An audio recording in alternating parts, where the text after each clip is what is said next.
there was a shot, he's fighting himself. He's like the old KSI versus the new KSI. So he went through a lot of ways of doing it, like a mix of mocha and green screen. And then they replaced old KSI with new KSI. And then a lot of handheld bits where you had a body double.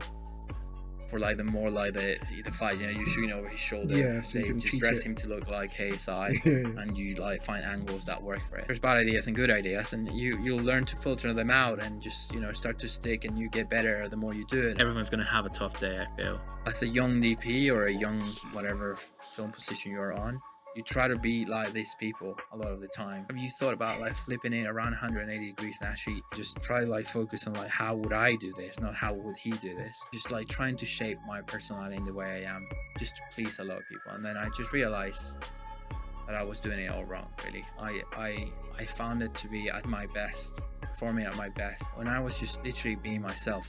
You could see how much committed I was to the craft and to the film. How do you break into the creative industry? And how do our experiences shape our careers? Welcome to the podcast that asks the most influential creatives how they got the role that ultimately changed everything and what proactive tips others can adopt to get the picture. I'm your host, Kiosa Sukami, and this podcast series is brought to you by London Podcast Studios. Today, we have a special guest in the studio, Miguel Carmenes. Miguel is a London-based cinematographer hailing from Ecuador in South America, and is known for his moody and realism approach to lighting, with credits under his belt including music videos for Central Cee, Burna Boy, KSI, and Chip. Miguel is now represented by independent talent and is actively working in commercials and film, with recent work for Samsung, Quickbooks, McLaren, and Avon, to name a few. Thank you very much for coming to the studio today, Miguel. I'm not sure how I did there with the intro. Is that all right? That was pretty good. Yeah? That was pretty good. So how are you, man? How have you been? It's been a long time that we've seen each other. Obviously, you're a special guest because, as some people that listen to this podcast will know, you and I made a short film together a while ago, 2019, Letters to Black Men. My last sort of short film up until this point. So the first time I met you, obviously, I kind of always knew that, yeah, this guy, he's got his head screwed on. He knows what he's doing when it comes to like cinematography. He's going to go places. So I've always kind of known that, someday we're going to work together and do something. So how have you been, man? I know it's because it's been a long time since we've seen each other. You've been up to quite a lot, obviously, from the credits that we've just read out there. It's been a lot, man. Yeah, since the last time we saw each other. Yeah. It's been good. It's been like an ups and downs, a good ride, a little bit of everything. Like you can see a bit of music videos, a bit of commercial. Now it's mostly commercial. Yeah. But I think a healthy balance of everything, I would say, which is great. Yeah. How's life treating you in general? Like friends, family, all that kind of stuff? Are you taking some time to, get your feet to the ground? Like every time I see, you're always on shoots, like long shoots as well, like 7 days, 10 days sometimes as well. So how do you find time to, do you ever find time to actually, catch up with friends, all that kind of stuff? I think I'm getting better at it. Yeah. I think it's definitely something that I'm still learning till this day. How to, at the beginning, obviously, everything that comes your way, I will take it. And, when you're starting out, you just like try to get as much as you can. And then the more you do it, the more privileged you get in a position where you can actually start choosing and filtering some things out. Yeah. So now, even though it is long shoots and stuff, it's shoots that I choose to do. Okay. So I can plan a bit better accordingly now, which is great. It's like, it's a good position to be in. But it still gets chaotic when it's busy and, a lot of things coming at the same time. Sometimes I come back at home after like 3 shoots back to back and I'm like, why am I doing this? You have to remind yourself why you got into it every now and again, isn't it? Exactly. Cool. Well, thank you so much for coming down to the studio today. So this podcast obviously is designed to help as many other people that are in the creative field as possible, trying to break out or even just working in the industry in general, which kind of hear from other people that are maybe just a little bit further in their careers, but we really want to just kind of take everyone through, your journey and tell your story, from all the beginning up until now and tell everyone how you kind of got there. So we'll start obviously from the top. Now, obviously you're from Ecuador in South America. Do you mind maybe telling us a little bit about, your childhood, your upbringing, how it was, obviously before we get into, the crazy world of filmmaking in London, that is? Good, man. South America is great. Honestly, I grew most of my life in there until I was like 25. I've lived in other countries like years, but I would say most of my childhood, teenage years is in Ecuador, really. Really small country, really underrated, really fantastic, really small industry as well. part of the reason I left is because of that, really, because you always wanted something more, and the roof felt quite small in there. But as a country and as a place to grow up in, it's just fantastic. I think the thing I miss the most is like food, man, and people's warmth, like the way people approach you, and that is something that is very unique. From that zone. And in London, no one says hello. No, don't get me wrong. I think London is great because it's so culturally mixed, and you got a little bit of everything. So you kind of like connect better with the people that are similar to the ones you know from home, really. Yeah. But I think London was. I mean, the language barrier was the first thing that kind of like hit me really hard, because I think you get taught English when you're there, but it's not British English, and it's not with accents on it. So, that was a whole fucking journey to figure out. Yeah. But so how was like your upbringing? Like, what was your family? Do you have any brothers and sisters? Are you an only child? Like, how was it? What was your family dynamic like? It's two older sisters from a different marriage. Like a big gap between us, like 10, 11 years. And then I have a smaller brother, 4 years younger, and he's also a cinematographer. Okay, so you're followed in your footsteps. Yeah, he's also here in London. Amazing, yeah. He's starting out. But my dad's a musician. Mom used to own a production company. So it's always been kind of creative in the family, I'm guessing. Yeah. It was the other way around, where like my sisters went with more like like one economics and academic careers, and then my dad was like, when is someone going to be something? Oh, really? So when I say I wanted to do film, he was like, finally. Finally. It's surprising, isn't it? Because at least in my culture, it's the opposite way around, where like my dad was a surgeon, so he wanted me to become at least a GP or a doctor or something. So hearing the news that your son wants to become a filmmaker, it's almost like, are you sure about that? So at least you had a more of a positive like reception. Obviously, I'm guessing because he worked in production, is that you said your mom had a production company? Yeah, but they worked together. They worked together. Yeah. Okay, great, brilliant. So like, how was that for you? Like seeing that, like, what kind of inspired you to get into film? I actually was a drummer. I used to play drums, and I wanted to become a musician. Oh really. Yeah, you mentioned Whiplash, the short film was a reference, and we had a call beforehand. Yeah, exactly. How did music come into play? Like, was it something like just my dad, being a musician and me going through every different instrument, finding the one that belongs to me, and then found the drums where I felt more comfortable. Did it for a while.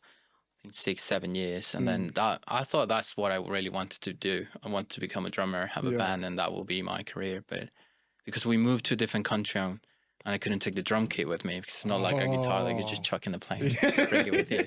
I must be gutted as a little kid. Yeah, it was super depressing, really. The time of your life where you've lost your thing, and your parents can afford a new one, and I only had the little pad that you used to practice your rudiments and stuff. And then on that low, I found photography. Okay. And that's how cinematography came about. Yeah. Through photography first. So what was the photography that you initially discovered? Like, were you taking pictures? Did you see like any photos specifically that you liked? Back then I was living in Uruguay, and I was studying journalism actually. And then it came through photojournalism. Okay. Have you seen those like groups of like, like retired veterans that go into like the beach and do like simple photography courses, like this is your ISO, this is your shutter speed. So I saw one of those because I used to live in front of the beach back then, and I thought that was like, I might join this guy. So I joined the course, and then I learned to use a camera then. And then from them I kind of like went into photojournalist because of the career I was studying. Yeah. And then that led into different types of photography. Right? I just fell in love with the camera at that point, with photography. Yeah. So then doing that journalism course, were you initially thinking that you wanted to become a journalist, or like what was the decision behind doing that course? I really want to be like this is gonna sound so weird now in hindsight, like a war journalist. I loved like being on the field. I had a passion for because I think the governments in South America are so corrupt that I came out growing up with like this passion of like telling the truth and bringing these guys down and putting it out there, and because you cannot really trust the big TV channels and the newspapers anymore, because everything's a bit controlled by it. So it felt like independent journalism was like a great route to go for. And then obviously just like face lap with reality really quickly. I just realized that it's just such a tough thing to do. I have so much respect for journalists out there in the field now, because it's like, it just takes so much more than what you think it takes. And I think once I saw the reality of that career, I was like, I think I cannot really do that. Yeah, you accepted it. Yeah, it was crazy. It's a lot. Now I knew what photography was. I had a little taste of it, and then I moved back to Ecuador, and then I did a 4-year like film course. Okay. Because I actually did a minor in photography as well, but because they didn't have a major in photography, so I had to do something, and I thought like film is probably the closest thing, and I had a passion for films at that point, but I wasn't aware what a director of photography was back then. I had more like a director mindset, because when you're a photographer, you really are a director with a camera. You're composing the image, bringing the people in, blah blah. So it felt like that. But then on that process of learning filmmaking, photography felt a bit solitary for me, especially because I was doing a lot of like product photography, which is like just you in a watch. So you were getting like paid work as a photographer. During uni, towards the end of the years, I was getting a few gigs of like, either food or like watches or like perfume bottles and stuff like that. But when there's not a food stylist on set, it's just super lonely. It's just you by yourself looking at this watch for 3 hours, and you're there like going crazy. And I thought that I wanted to do something that involved other creatives as well, and that's kind of like led into cinematography a bit. Yeah. You mentioned that you were first ACing as well, quite a bit. So was that from doing? You said you did a minor in photography, and then you did a film degree. Yeah. So in that going into then becoming a first AC, was that from that film degree? Is there anything specific that you kind of learned from that course? Is there like, how was that film degree for you that almost kind of solidified that this is where I wanted to go and start working? It was in the film degree, it's 4 years, and you are meant to help.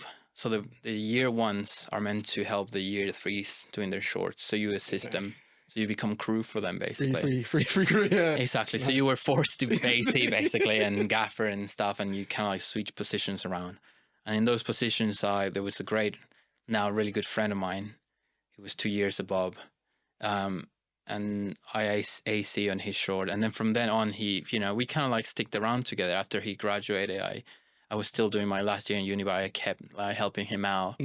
It was like, because in South America it's very collaborative. It's not like here where you're just like AC and you just AC and you try to build that route. So you did a little bit of everything, really. And even when you finish prepping the camera or whatever and you have a bit of extra time, you will go and help with the lights. It felt like more like different, something that I came here for the first time. I was like, I touched someone's light when I was an AC, and they were like, okay, what the hell are you doing? Sorry. But I think that's kind of like where the AC bit came. I learned like the technical side of cameras and bits and bobs. And back then it was like Canon 7D era. So it was a pain because it's HDMI and just all the cables were horrendous. And like, it just felt like to get a nice image out of a camera, you had to do so many there was this thing called Magic Lantern, I think it's called. Oh yeah. Do you remember that? Yeah. It was like a hack. It was not even Canon. They had to hack the camera or something to get a raw image out of it. So when you were like first ACing, what was it that made you want to leave Ecuador? Like, what was the industry like in Ecuador doing those first AC gigs? Was it just like you wanted something more, or was it like anything in particular that you decided that I'm gonna go move over to London and kind of pursue a career as a cinematographer? It lasted really short. I think I AC'd for a year tops, I think, back and forth. And then I quickly just realized that I was really annoyed sometimes being behind ACing for other people and just realizing, I could do that differently or whatever, and just like felt that was not the right position for me. So I started doing like little like one videographer, like one cameraman band, things where you will go with a camera, a little mic on it, and film stuff, and try to get whatever you can, really, because there's not much going on over there. And something that really helped me was when I graduated, I think the headmaster of the career, he was a retired DP, and because he's retired and he's a full-time teacher, he got one of his old directors that he used to work with came and approached him, and he was like, I need a DP for a documentary, about some woman in the mountains. Would you recommend one of your students? And he put me forward. And that was like huge for me. That was like the first time I was actually doing something that meant a lot, not only to me, but, you know, to everyone around the project, but also something that was like, oh, I'm going to have a crew. And even though it's a short doc and, you know, just having an AC and maybe some days, it just felt amazing to me. And it was almost 2 months of shooting that. How did the project go? It went really well for the, I guess for Ecuador. It got into like the biggest documentary festival, and it's called EDOC, which is quite big in South America, and in South America as a whole, but in Ecuador is probably the biggest. So it was huge because that also led me to get a scholarship to come to the UK. So it all kind of like ties in together. Yeah. Okay. So what was it that made you decide that you wanted to, you know, apply for that scholarship and, you know, move to London? Yeah. So I looked into, there was different options because also my dad's from Spain. So it was like Spain was a huge one because it's like within the Spanish market, you either go Mexico or Spain, I think are the biggest ones. So there was always a chat of like, it's maybe Mexico, maybe Spain. But I grew up watching films in English, and I always fell in love with like. So to me, it was my first approach was really America. Okay. I was like, America's probably the best place to go, and you know. But then I had a few friends that've been there, and you know, I've heard a lot of horror stories. I don't know. It just felt like I got really at the point my girlfriend was doing he was doing a master's in New York. And, you know, I just felt like all the feedback coming from there and like the few people I knew that lived in LA at that point, because LA was the goal as well, going there. It felt like that moment, that beginning moment, the grinding bit where everyone's new in LA and it feels pretty fierce, pretty rough. And I think it's very different to the way it works in the UK. So then you decided then that London was the place that you wanted to go to. Yeah. So how was that like for you? Like, moving. It was random, mate. I honestly pack your bags one day, typed in Google like film schools in London. Like I thought like the best way to come into the industry was to do a master's degree. Yeah. I'm not a huge fan. After my experience of 4-year film school in South America, I was like not a huge fan of film school. I was like, you know, by the time you're finished, you're almost probably more lost than when you started, because you get to taste a little bit of every department, so you're not really, you know, in depth on anything, and it really depends on you of how much you put into whatever department you want to go. So I was like, do I really want to do this again, you know? But it felt like it's the best way to kind of like meet people and then have that as a base of contacts and then go from there, you know? Especially since it's such a new country for me. It was like completely different culture. And even my parents were like, "Are you sure about this? Like, you're a 14-hour flight away from us. So it's not like we can just go and check on you if you." And I didn't know anyone. Yeah. The only reason I kind of like had London is because a friend of mine did a master's here as well, like 3 years before I came here. And he was like, "Oh, it's really good," but he couldn't do visa or whatever, so he had to came back. Yeah. So I just give it a go. I just went in. And yeah, just came here, and then just like, you know, that first year it was a lot. It's a lot of sad moments, and because you have to leave all your friends behind. And my girlfriend, we broke up. She went, you know, she just like, and I personally, I'm not a guy who can like keep chatting with my mates and be like, how you guys are going, and you know, keep chatting with my ex and stuff. I had to really cut everyone off to really. You know, put me in this mindset. Yeah, like it's literally starting from zero. So I kind of like was very harsh with me, just in order for me to be committed to this and not wanting to go back, you know, because I felt a lot of people will last 2-3 years and they'll be like, you know what, I miss home so much, not gonna make it, going back. And a lot of people in the masters went back to their country, so they felt like fighting against that feeling of you know, missing home and being in a new country was really tricky, and to the point where I was like washing my clothes one day, like 6 months in, and it was like winter. I've never experienced winter like this. So I was like, wow, this is cold for real. I thought I knew cold. I just had no idea. And then it was snowing that year. It was like 2018, and it's just snowed so much. So then obviously doing the masters, how was it for you? Obviously you mentioned that you're not obviously the biggest fan of like, you know, education and going into studying, and you're over kind of prefer to almost do it. So how was the course like for you? Like, did you did you take much from it? Like, were you doing any projects on the side while you were at university because you knew just what you wanted to go to? Like, It's great, dude. Honestly, I think the tutor, the guy who was teaching cinematography, made the course rather than the film school, if that makes sense. It's a guy called David Schwartz, and I think it's the only mentorly figure I've had in my life, I think, even though it was very brief for just 1 year. And he was literally our teacher as well. But his approach, his humor, his even his way of talking to people, it just felt really nice and welcoming. And he didn't care if we were like, you know, what race we were or where we came from or whatever. He just cared about us being the best we could on this, and just really pushing us a lot, you know. But you know, the I guess the other side of the story, which is like the film school, the business side, where, you know, you're paying a lot of money and you're not really getting a lot of the things you got promised, and you know, a lot of things get lost in the process, and like you feel you're fighting against a system where you cannot win certain things, and it just gets really annoying. And you could tell David was on our side. It was not us against him. He was definitely fighting for us to get a better, you know, or more time in the studio, or shoot in film and digital, and try to get at least a week with a professional grip, and try to like really get us to experience a bit more of what, you know, being a cinematographer is. And I think we got a lot of what I liked the most. It was these weeks where we had a week with the gaffer from Star Wars, and a week from like the grave from this and other great film, and then you know, and those weeks, even though they were brief, there was so many like little nuggets of information that I just keep for myself to this day, you know. And I think that's what I really loved about it. But I graduated, and as soon as you graduated, they don't support you in any way. You're on your own. You realize also that a lot of the things they teach you don't necessarily really apply to real life shooting. I mean, because you get taught to do, I don't know, like, you know, like blocking actors or whatever, and you put marks in the floor and whatnot. And obviously the actors that they've hired for the day, they're all going to hit their marks because they're there for the cinematography course. But on the day, and then you go out and do an actual short film outside film school, and, you know, actors are in character, and they could not care less about a floor mark, you know, and things that you're like, wait a second, why is that not happening? It's like, I know you're trying to be like correct in like film school and form, you know, follow the formula, and it's just I can see. I had an amazing director friend that got completely.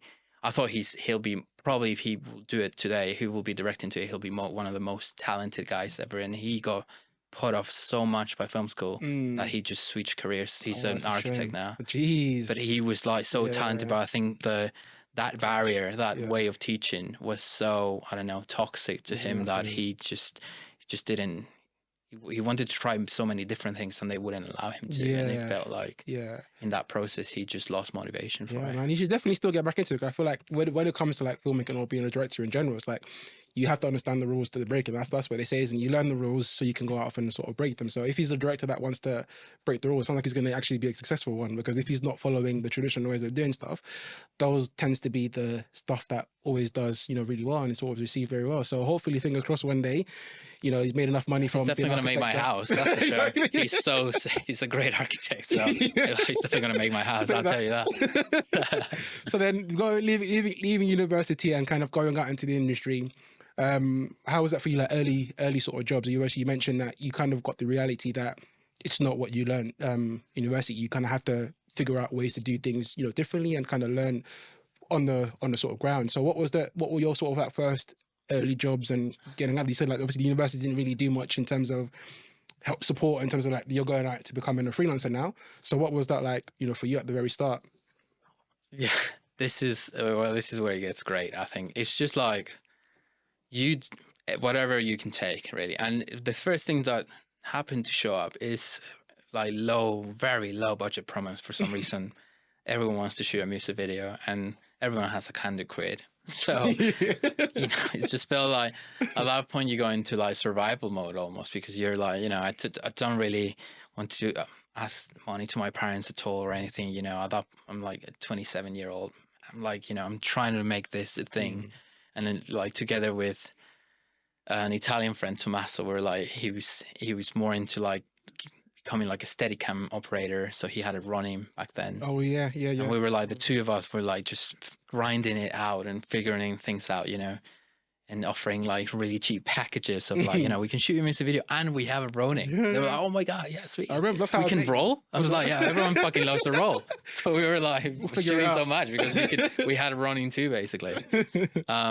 So it was like really, you know, very different from like, you know, you had like 1 week to do like, you know, a scene from a short film, and then you go out from like shooting like 60, 70 shots in 1 day, and like, you know, you try to like maintain whatever you learn from film school and try to apply it, but you know, the time and the amount of things and the fact that people on set are not, you know, what's the right way to put it? They don't know what the power of lighting could do, you know, what a bit of time, like an hour of pre-light would make a huge difference and stuff like that. So there's no appreciation for like the actual, the art or what's going to come from actually taking the time to it's very much like quantity over quality. Yeah. And you're like getting a lot of shots, and like, so you try to keep your flame alive. You know, you're doing this for the money and you need to survive, and you're trying to, sometimes you'll meet great directors and they'll be keen to like try things out and have a bit more time, and then those are the ones that can like restore a bit of faith. But a lot of the first year, I would say, it was just like literally just like music promos and, you know, grime, a lot of grime stuff. It's London, isn't it? So then you get my first commercial, our first commercial. We were so excited about. We were like, they were shooting a Nike thing on Barbican. And it was a photography shoot, really, and they had like a video crew. But you know what those shoots were like? Photography is the main thing, and just video is just there on the side. People actually forget we're there.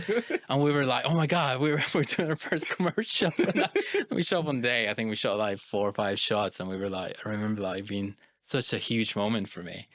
So I was like, you know, from a small city in South America doing something for Nike, it felt like, it's a big step. Like I made a huge step. And then like, but now looking back at them, they didn't even really care about us. They were like, who are these guys? Are they actually shooting or something? We're like, someone just snuck in a couple of literally, oh yeah, video come in. They were like, they're doing 2 shots. We were like, yes. No, but I think like you've always had that hustle sort of mentality straight out of university. I remember the first time I met you was through Fat Llama. Actually, you were renting out some of your equipment. Do you remember that? Yeah.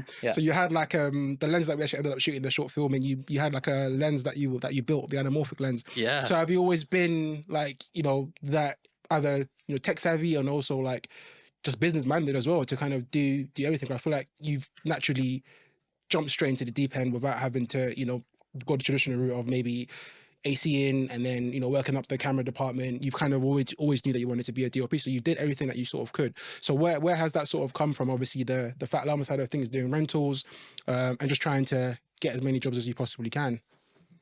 I think it comes out of necessity. Like I said, you know, the fact that this is such an expensive city, and we just fresh out of film school, and whatever income we can get money from, and if that means renting some things out, that will help us.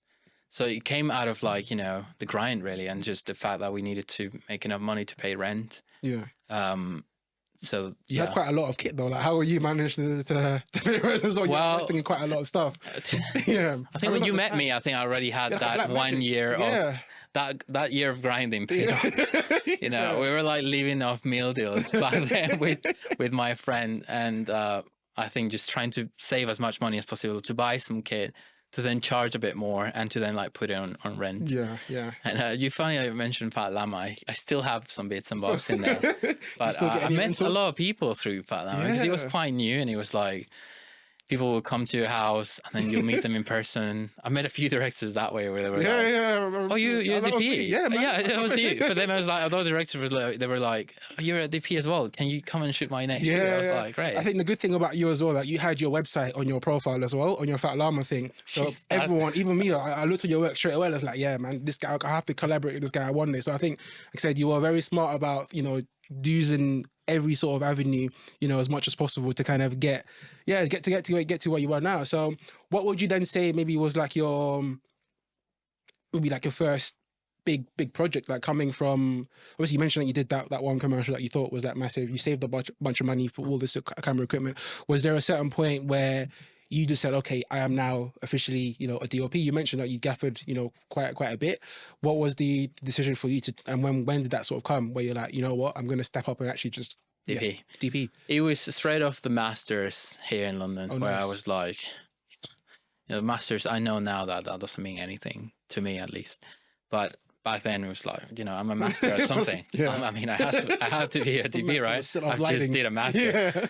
There was a sense of commitment that after that, I just couldn't gaffer or AC anymore. I just had to I had to turn down so many jobs out of just because I wanted to put myself out there as just a DP. And I remember thinking back then, and if I do a lot of things, people will call me to do more AC. And I knew that ACs and gaffers had more job opportunities, whereas DPs had a bit less. But it's something that I'd really enjoy. So it was a risk, a little bit of just fully committing to that. But I guess in the mindset that we had back then, it just felt like the right thing to do. I felt I supported it with my group of friends, this guy with Ronnie, and then other friends that were helping me gaffer and stuff. That they were really keep doing your thing. We'll keep doing our thing. We'll support you, and it just felt like a nice little group of support there. It kind of just happened naturally. It happened naturally, yeah. And then, man, I think I had to pinpoint a point where I was like, I'm a DP. It's probably 2018. That's where just fully commitment from then onwards. Yeah, amazing. So then obviously you've done so many different types of work, music videos, short films, feature as well. In terms of the work that you've done within those separate mediums, are there any sort of differences that you may have seen? Then are there any ones that you prefer working in most, any format you prefer working most? I was lucky enough to do a decent sized budget feature early on, 2020, and I just had a little taste of what long form narrative feels like, and that was amazing. And even though it was a really hard shoot, a lot of weight on my shoulders, a lot of for the point I was at, I think it was probably not super ready to do it, but I stepped for the challenge, and I think the film delivered, and everyone was really happy with it, and I think it did well. You said it was really harsh. What was it? Oh mate, that was I think just doing shorts is a thing, and having a hard day on the short, you do 4 or 5 days or whatever, and it's really harsh. But then this was I think it was 5 weeks or something like that, 5-6 weeks with pickup days and stuff. That's crazy. And just the amount of things we needed. I'm gonna say the script was 140 something pages. Jeez. So the amount of stuff we needed to shoot, and it was an action film. Yeah. So in action films, you're you have so much coverage and and I was I'm not a fan of multicam at all. So I was trying to stick to shooting everything on one camera, and that just makes the days longer and more things to shoot in the day and stuff. So it felt there was a lot of things I haven't tapped in yet. There was a lot of practical effects. We were seeing where the car explodes, and that day just was so stressful. I think the overall the amount of things happening at the speed they were happening were overwhelming for me. It's just incredibly. Every day I went back to the hotel room, and I just remember feeling so.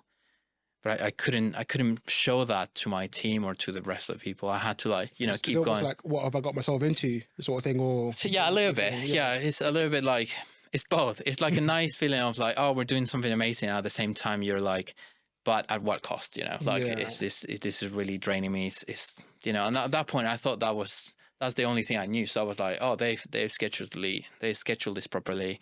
This is how it's done. This is how films get done. I just need to power through, But then looking back at it, I was now with a bit more knowledge and knowing how things are properly done now, I'm that could have been addressed way better. But it's just draining. I'll tell you a story where the most stressful day I think was Halloween. So it was 2 weeks in, and it was this car explosion shot, which took half a day of just prep.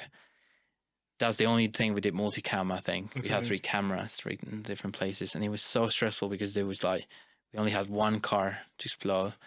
The practical effects came and drilled in the car, so, the glass doesn't fly away. And just they send notifications to the whole neighborhood because the wave from the explosion actually trigger every car alarm in 5-6 block radio. Is huge. Yeah, so it's an actual live explosion that actually. Yeah, so you're actually exploding a car for real, and it's meant to be a Hollywood explosion. Yeah. So I remember just the amount of preparation for that one shot, which it lasts like what 5 seconds on the film or 6 seconds. It's insane, and the amount of stress, preparation you need to have, because it's also like a lot of health and safety things that you need to take in consideration of, and blah blah blah. Yeah. I just came back to the hotel room after that shot was done. I just like, I remember like we shot it, everyone, we started hugging each other. Some people were crying, some people were laughing. Like, you know, there was like rain of glass everywhere. I remember when it exploded. We were like in a bunker. I just see like the glass coming in, like, we were like looking at my AC. We're like, what the hell are we doing? And then going back to my bedroom at the end of that day and being like, I just couldn't see. Like my eyes started to get a bit blurry, and it was because of the stress. Oh, geez. And I just had to call my girlfriend. I was like a bit panicking. Damn. I was like, I remember back then thinking like, my first thought that came to my mind was actually, not my health, but how am I going to work tomorrow? That was the first thought that came to my mind, which is horrendous, because it's like, you could see how much committed I was to the craft and to the film, and not really, you know, sacrificing things like my health and my mental health, and, you know, a lot of things were like, I was willing to go under this huge amounts of like pressure. So yeah, that was crazy that day. I'm never gonna forget that. I just, from that day onwards, I always put, you know, health and whatever, and if we need more time, I'll just fight for it and whatever it takes. But you can never put, you know, health second. Yeah, over that. Yeah, it's true. Because even on films, I always have this thing where I always forget to feed myself on set. So if I haven't got a scheduled lunch or whatever it is, I can go a whole day without, you know, sort of eating or anything. And even when you are on set, like you mentioned about your health, like you're not thinking about what you're eating. You just, whatever is available to you, because you've got to go and continue to get the next shot. So you'll take whatever is available, whether it's a pizza or whatever it is, whatever. You just take whatever. Just put it in your mouth. You're not really thinking. You're just going. So how has your experience been on other sort of formats, like music videos? Like, do you particularly enjoy music videos? You've done quite a lot of music videos before. Of course, you hopped into commercials, which we'll get into in a second as well. So how's your music videos sort of journey been? And mate, it's great. Yeah, it has its ups and downs, like I think everyone can relate to. But I think going from those like low budgets eventually grew into bigger budgets, and just end up doing some great artists, people I actually listened to, and that was where it started to get interesting, because I was like, you know, oh, amazing, you know, there's an extra layer of effort you put, I guess, or at least I do when I do a music video for someone that I actually listen. I like his music, and I'm like, oh my god, I really need to make this special. So it was really good, dude. I think it's like they have their own rhythm, right?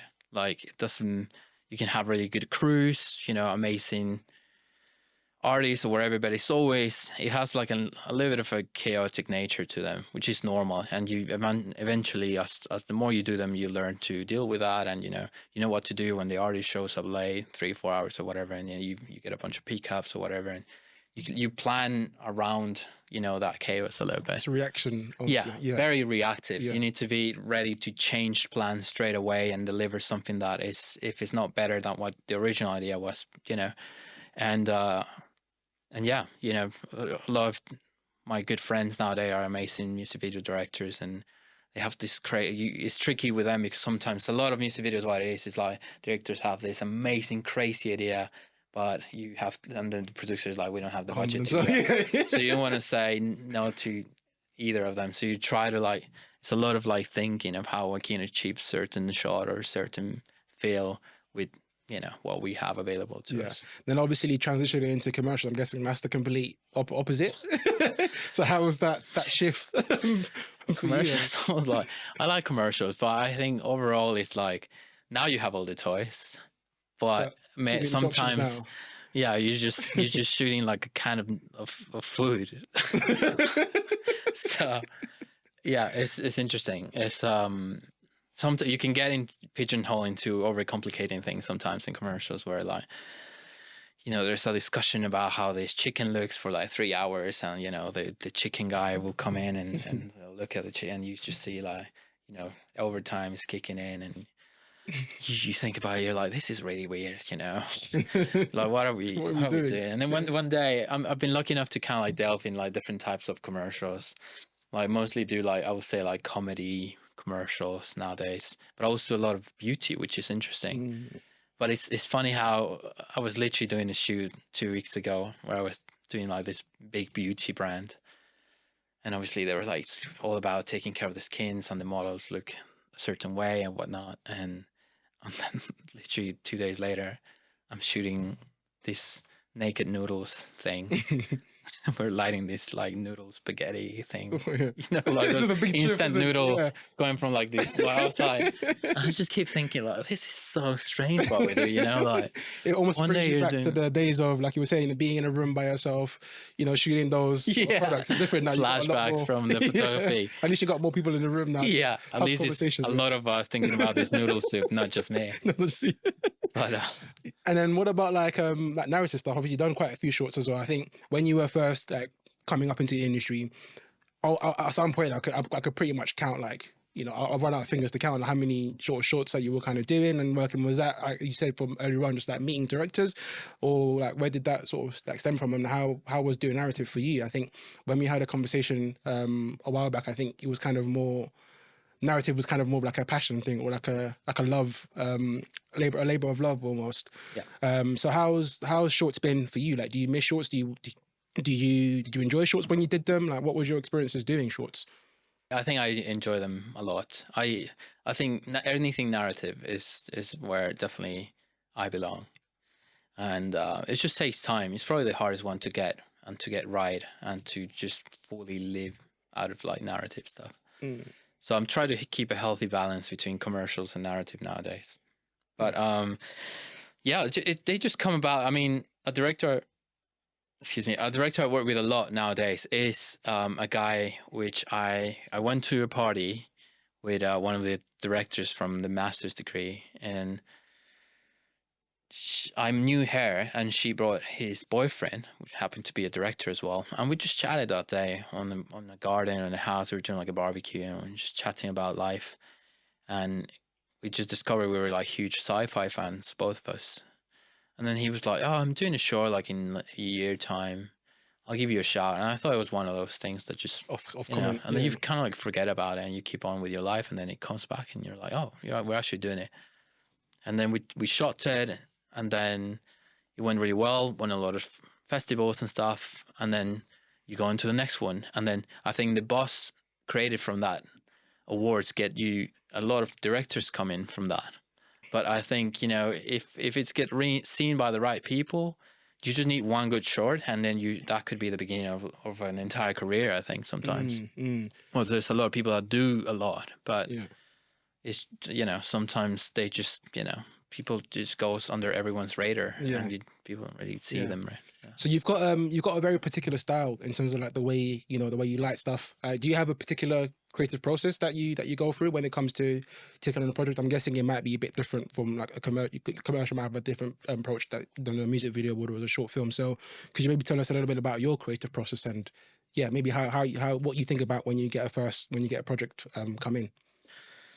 It's changed, and I think it's still changing. It's just gonna keep changing because I keep learning new things that keep adapting to it. But right now, if I had to explain it to you how it is, it's like pre-productions, everything. Like I just prepare so much, almost like going to, you know, Cinema 4D or all these other 3D softwares where sometimes I need to like light it and see it before it's actually made. And if I can do like an animatic, I will. If there's the budget to do that, I'll just to make sure that not only the idea works, but everyone's on the same page as well. It just makes it really, sounds like a control thing to do, but this is going to sound weird. Once that is made, I also want to break it. Once I've gone through all that process of like prepping for something, I almost I want to try something different on the day, which makes me really chaotic. And I don't know why people keep calling me, but you know, I do that sometimes. Yeah, but I guess you get that I guess you get the mistakes out of the way, isn't it? You try something and you're like, okay, this is not going to work. So the second try maybe is a better attempt. Honestly, it's weird. It's just like, you know, you feel like when you prepare something for so long, it loses its magic. I lose interest in it. It becomes boring. It becomes a bit systematic. So that's why I try to, like, you know, if sometimes pre-production for a commercial can be a month before, and you've been going through this content for a month, by the time you're about to shoot it, you've gone through it so many times that it's almost not interesting anymore. That's why you try, like, you know, add things up last minute or like switch it up. Sometimes it doesn't really work, and you know, you'll get a lot of backlash for doing that. I mean, like, you'd be like, no, we're sticking to the plan. But sometimes amazing things come out of it, because I think you can, and that's the thing with commercials, everything is storyboarded. You try to, like, you know, a lot of people will be, you know, copy paste, you know, whatever is in there, you will do that exactly the same. But I think some of the great commercial directors will be happy to just have that as a guide for, you know, client and agencies and stuff. But then within that storyboard, we'll break a lot of things and will literally look nothing like the storyboard at the end. And those are the directors I like working with the most. I think the ones that are actually, you know, understand the process, but also know how to break it and know what to do, you know, what little freedom they have within these limitations of this commercial. Keeps you on the toes, and it makes things a little bit more exciting. Well. Exactly. Yeah. Especially if you're going to be in the studio for 4 days, and, you know, it can get very slow. Yeah. Now, we've highlighted three of your projects that we wanted to talk about on this. Here we go. Well, obviously, we'll start with the short film first, because I think that's a natural segue. Obviously, you recently did a short film with Max and William, I believe, called Broke. Do you want to tell us a little bit about that short film? I think it did really want to have like a special message behind it as well, and I think was one of those shorts that, you know, when you look at, obviously it's got a story behind it, and it's got I think it was done for, it was part of an agency, or like it was like a brand that backed essentially. So obviously it's got the brand element of it, but you took it a bit further and you kind of made it very personal, and it kind of stood on its own 2 feet as a short film. So maybe do you want to tell us a little bit about that, maybe your process, and how everything kind of Absolutely. went? I actually need to thank you for that, because Max reached out to me. The way I met this guys was through you, actually. Oh yeah. It was the short film that we did together. This is what you were saying before about you do one short film. Exactly, literally what we were speaking. And then Max saw that, and then I met Max, and then, you know, I worked with him, and that eventually ended up in this short film called Broke, which is about a footballer who is struggling because he's a certain age and he hasn't make it to where he wanted to be. He's not in any of the big teams, and there's a lot of like mental struggle behind that. And what does it mean that to a player that, you know, it's kind of like the system doesn't really, it's not fitting within the system anymore. So, you know, he has to move on, and, you know, a lot of things. And the guys, William especially, he used to be a pro player, and it's a really personal story for him, I feel. Okay. It really sometimes felt like, you know, we're literally shooting parts of real life, and, you know, it just felt like the amount of dedication that he puts into everything he does is fantastic. And because he's so genuine and such a, you know, authentic guy, it wasn't hard to shoot at all. I remember reading the first version of Broke, and I just immediately was like, this is fantastic. Like, and this is version 1. I just cannot wait for you to keep tweaking it, and just like we could chat about it and see what this looks visually. How can we represent, like, you know, mental struggle within the football world and community or whatever. So maybe talk to us a lot, maybe some of the choices that you made. I think I noticed that maybe you shot anamorphic, was it, in that one? No, it was if I remember correctly, I think it was rangefinders we shot on that, which is like, it's like spherical but really insane shallow depth of field.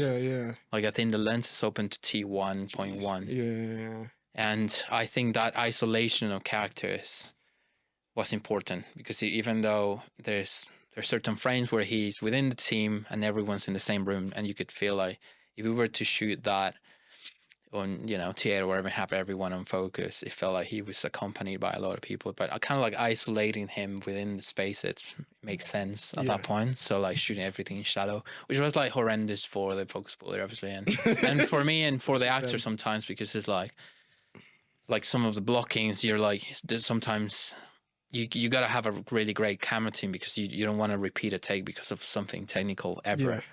So, but sometimes we had to, because it was really hard to get it. Like, you know, it was like a pull out from a face to a whole wide and stuff like that could be really tricky. But Willie's a guy who's really good at understanding those technical things and incorporating them into the story. And if the actors understand and everyone's on the same page, it just felt like cool. You did quite a lot of like handheld shots as well that I saw on that. Was that like the choice that you made? It's both like budget, and it's like within the budget that we have, what stylistic choices we have for camera and what will make sense for the film. But for this one, actually, it wasn't budget at all. It just felt from the beginning. It was like, you know, handheld in different levels. You know, handheld could be really hectic. Sometimes it could be really beautiful and nice, depends on how you operate. Yeah. You could have like, you know, tree of life handheld, or you could have like action film handheld. Yeah, yeah. So it felt like talking about the certain degrees of what handheld means, and you know, how much is the camera shaking and why is it shaking in certain scenes. You know, when he's playing football, he's going through his lowest. It just felt like really hectic. Yeah. But then when, you know, they tell him, and I don't know if we'll see that, but they tell him he has like this crazy injury. It's still handheld, but it just feels really like almost like breathing, you know. Yeah, yeah. Now, I think what I like about your style is that you think you definitely take, you know, time to think about, like you said, the characters, what they're actually going through, and like your approach to stuff is always based on putting the story first and actually thinking about the characters. Whereas a lot of times, you know, a lot of people just think about, let's make this look, you know, really well, and just out of just for the sake of it, rather than thinking about what the director might be thinking or what the actors might be thinking. So you do a really good job at sort of marrying the two of those together. How does it sort of work with commercials? Obviously, we'll have a look at the other commercials, that one of the commercials that you did for QuickBooks. So what was your, you know, approach to commercial like QuickBooks? Because I think when I saw that, it was, you know, it seemed very detailed. You know, some of the shots that you were doing is like one that was like a pan over that or the files. Like everything seemed almost quite methodical and really like thought out. So do you mind me tell us a little bit about the process of the QuickBooks commercial? I think I approach music videos differently, narrative and commercials differently, and that's something I'm still learning to this day. Because if I could approach everything the same way, it would be dream world. But I think for commercials, because of this storyboard thing, right, where like everything on the day, everything has to kind of like ideally has to be storyboarded. So a lot of the creative process happens really chatting with the director prior, you know, going on a coffee or having a chat and going through some of the shots that he's planned. A lot of directors and good directors will have already amazing ideas of what they want to do. You know, oh, the camera's going to go through the papers here and this like that. Yeah. And then you try to build upon those ideas sometimes, like this shot at the beginning. Yeah. So this is the tilt shot that I was talking about initially. Like it was always very dynamic. You know, like the energy needs to be like there's always whip pans or push-ins, but keep it comedic. So like contra zoom reverse. Yeah. Cool. So with the papers there, was that all done, I'm guessing, VFX afterwards? Did you have like something that was faking it in the time, or? So something lovely about Eros is like he hates, I mean, doing a lot of VFX on, especially on stuff like this. The puppet is real. They actually they actually made it. Yeah, they actually made a paper, a puppet made out of paper. Yeah. And then we had a puppeteer who was hilarious, just operating it all day. How long was a shoot like this? Obviously, it's only like a 30-second commercial, but I'm guessing a lot goes behind. But that was a pre-light and a day shoot. Okay, not too bad, to be honest. Yeah. And then do you work quite heavily with the costume? Because I noticed that, I think because of the QuickBooks branding comes through quite a lot of the greens. Is that something that you have to bear in mind as well when it comes to like? Actually, funny enough, on this one, because I think the head of QuickBooks is a guy from Brazil, and he was like, we present him like on the grade, we present him like more like neutral grade, a bit more like less colorful. Yeah. He was like, we need more color in this. I was like, that never happens. Let's do it. So we started to like bring a bit more color into it. That's why the greens pop up a bit more, and that's why the moonlight so like Disney moonlight, like so blue. Yeah. But what's fun about this is that just when you work with a guy like Eros, which makes the day look like you're just shooting with friends. You know, you're laughing throughout the process, and it doesn't feel at any point that you're rushing behind or like. It feels like every shot is enjoyable, because that's why the director just, I feel like, controls the whole mood of the set. Sometimes the director's having a bad day. Sorry, I keep hitting the mic.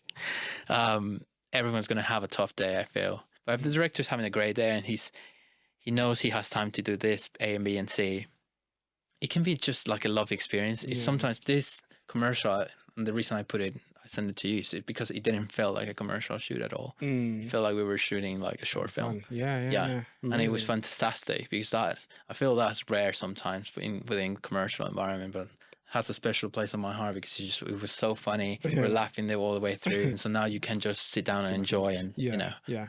And then the third video that we wanted to look at was the KSI video. We probably won't play it just in terms of for like time, but I do have references and some points that I actually want to talk about. So you've collaborated with Troy Roscoe quite a bit on music videos. How is it like My working? guy. Yeah, how is it working with him? And you've done quite a lot of projects together. Obviously, we'll talk about the KSI. He's great, man. Actually, he's shooting a commercial tomorrow, and I couldn't make it. Oh, and I'm sad because he's trying to delve more into commercial world now. Troy was huge. He's huge in music videos. I'll say, like, the first time I worked with him, I was like, producer reached out to me. I was like, oh yeah, this guy Troy Roscoe wants to shoot with you. I was like, why?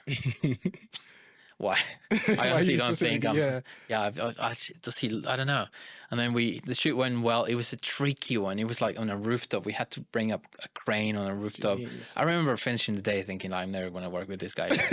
Like, this just went so bad. Yeah. No, like, I think like so many things we didn't go right and stuff. But I don't know. And then he called me again, and the next video just was so much better. It was in black and white, and we were doing these crazy things. Yeah, I remember that. Fucking amazing creativity. He's like, he comes with a crazy, and he's always trying to reinvent himself. And like the thing I love about Troy is like how he, you know, we did this music video where this guy is hanging off a chandelier, and he's performing hanging off a chandelier.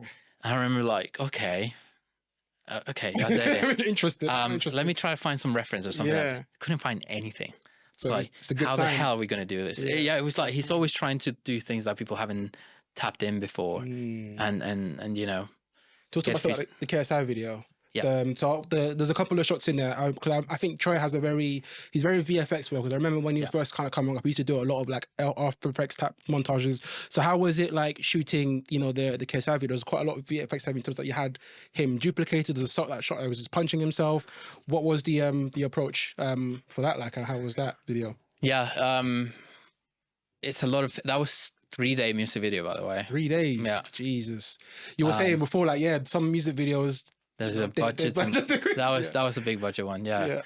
But yeah, obviously a lot of planning. Like, obviously Troy, well, he's like, this is my idea, and we just have to figure out how we make it. If this involves green screen, Moco, blah blah blah, and yeah, it's a bit of a nightmare because it's you know, you got to figure all these things out, and still you feel like 3 days a lot, but actually for the amount of stuff we needed to do, he always falls short. But yeah, man, a lot of testing. Really, you try to test as much as possible. A lot of things kind of like work in your head. Yeah, like in paper will work. Then you kind of like rely on your team, like, you know, the Moco team. I was asking because there was a shot. You know, he's fighting himself. It's a guy fighting himself. Yeah, and he's like the old KSI versus the new KSI. So, and because he was doing big unboxing back a couple of years ago, that was like a huge thing, right? He just wanted to show. Oh, I don't know. It was like, so we went through a lot of ways of doing it. Moco, you know, to like duplicate them. But also the moment you have two people touching, that's a different universe as well. Once there's interaction between them, there's a point where he hugs the other guy. Okay. And then you kind of do that in Moco anymore. So you do like a mix of Moco and green screen. So you got a guy just full on green screen suit. Jeez. And then they replace old KSI with new KSI and that, and still Moco. And then a lot of handheld bits where you had a body double for like the more like the fight, you know, you're shooting over his shoulder. So they just dress him to look like KSI and you like find angles that work for it. So even though the scene on the video is probably 40 seconds, not 40 seconds, just in 2 weeks for me. It's just like 2 weeks of thinking and trying to find the best way to execute it, really. Yeah, it's amazing how much like audiences like don't understand, you know, what goes into stuff and almost underappreciate, you know, some of the work that gets put into stuff. On the flip side of things, obviously, maybe looking at some projects that you might have had bad experiences with. I think last time we were speaking, you mentioned that you did like an indie feature. But there was one particular story that you mentioned about an indie feature that you did was like a 12-day shoot, and it was just completely just nuts. Yeah, that was straight after this big feature where I was. So you did another feature after, like, so I did two every day after that. And I'm not really proud of that one. The first one, because I learned a lot of amazing people. So the second one felt like one of the producers from the big one kind of like had an idea of doing like a smaller one. Yeah. And I just remember reading the script on the day, and it was in January. So do you know how January is super quiet? Yeah. I was like, I have nothing. The script's not that great. But I didn't realize, I didn't have this notion of like how the work that I do, will people perceive me a certain way? Yeah. Because I know what I'm capable of. inside my head, I know this is just like me doing this for this specific project, but this is not what I can offer, you know. I can offer so much more. But when I finished it shooting, and then the lack of interest they had for like the grade, they just hired this like teenager to grade it. I was like, guys, All the work, yeah. what's going on? Like, we put like, even though it was really 12 days is nothing to do a feature, and we were like, we still put a lot of love into it, like made a lot of things work. And then the fact that they were like just not really communicating really well and stuff, it just felt like they just didn't really care. It just felt like they just want to put something out there, and whatever it looks like, it looks like. You know, like a lot of people appreciate cinematography and do care about it, and there's like, but there's a lot of films out there that they just need a cameraman. Yeah, just someone fill the shoes and that's it. They don't exactly, someone to switch on the camera, film stuff, and print it out and get it out there. And I feel that film was one of those. Yeah, yeah. So it was really hard struggling with someone that cares so much about their craft and, you know, cares about lighting, blah blah blah. Yeah. To finding this wall where people are like, oh yeah, it looks nice, yeah. Yeah. So then, would you have any advice maybe that you can give to aspiring DOPs, whether that is at work, even like getting an agent, or like, you know, progressing to that next level? Anything that you want to share with, you know, people that are looking to, you know, step into your role or even working in it at the moment? The one thing I always say, and I've been thinking about it a few years and still true to this day, is for a lot of time I was trying to be someone else. You know, I love referencing a lot of people that I look up to, and, you know, just trying to be like other DPs, and, you know, following these people and trying to, like, you know, oh, is he nice on set? Oh, I should be a nice guy then. Yeah, you know, and just like trying to shape my personality in the way I am just to please a lot of people. And then I just realized that I was doing it all wrong, really. I found it to be at my best, performing at my best, and mentally at my best when I was just literally being myself. It sounds super cliche, but it's true, because on a shoot like the Quickbooks one, you know, where I just laugh and, you know, be myself out there and offer things that I like, and not necessarily come from, like, you know, referencing and other people's work, and something that comes genuinely from you. Yeah. And then the one I watch back and I'm like, that would work really well, you know.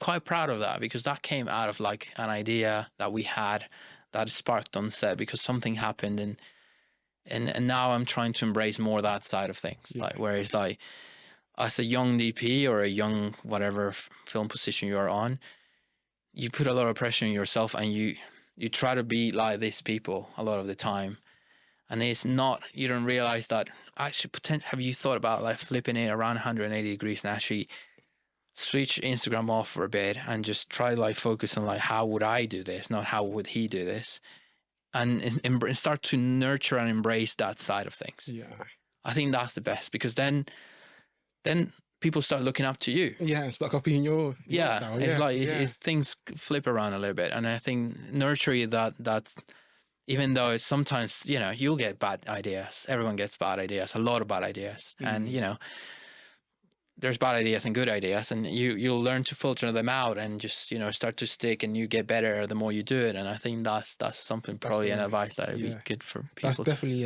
that's amazing advice. Then I think a lot of us kind of fall to that trap a little bit of trying to emulate, you know, other people. I think when you're coming into the industry at first, you don't know exactly, like I said, you haven't found yourself in a way, you haven't figured out what it is that you like and what you enjoy. So you look up to that to kind of try to figure things out. So really appreciate the advice on that. We're going to end this episode on a little game segment. I know you've been a little bit stressed out about this one, but it should be pretty good. So we've got, the aim of the game is we've got 5 films that are blurred out, and you have to just guess it from the audio itself. And yeah, whoever gets the highest score essentially will be our winner. So let's have wait. So I need to guess the audio? You're from the audio only. What the film is. Oh my God, this is so hard. Don't know who you're talking to, so let me clue you in. I am not in danger, Skylar. I am the danger. A guy opens his door and gets shot, and you think that of me. No. I am the one who knocks. Yeah, confident. No. Yeah, cool. This is Breaking Bad. Yeah, this is Breaking Bad. That's one. Okay, cool. So we got one out of 5 already. Skylar, that gave it away. That gave it away, didn't it? On your tombstone, it's really always in the wrong place at the wrong time. Elbow. Yippee-ki-yay. Wait. It's in the tip of my tongue. Yippee my. Yeah. What's this guy's name? Is it? I'm gonna say something random. Please don't laugh. Is it like Rambo? No. No.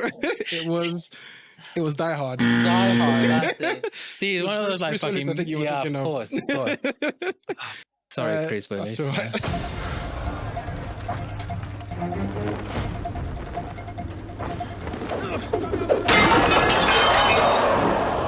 Are you not entertained?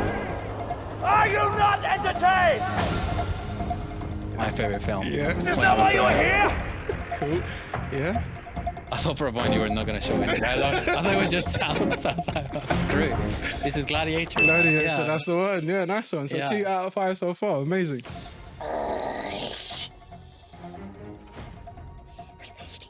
Strange, isn't that? That was an easy Is one. it? Yeah. It's from the noise originally.